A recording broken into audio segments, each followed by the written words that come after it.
Me uniforma ushtarake u shfaqën në mesin e të ashtu quajturëve student. Ardhja e tyre nga të pranishmit u prit me entuziazëm.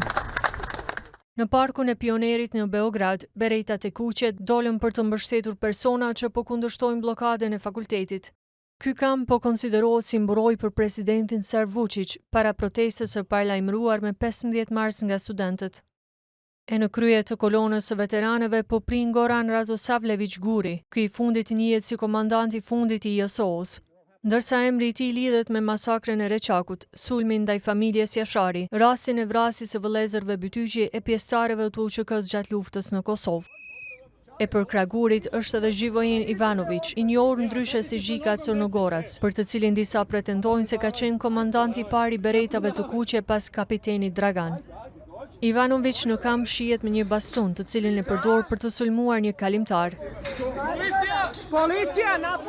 Ndërkaq në mbrëmjen e së martës, qindra student protestues vazhduan të bllokojnë ndërtesën e stacionit të televizionit publik të Serbisë në Beograd. Ndryshe, Serbia po përballet vazhdimisht me protesta masive studentore që po kërkojnë drejtësi për 15 viktima të shembjes së strehës kurorore të 1 nëntorit në Novi Sad.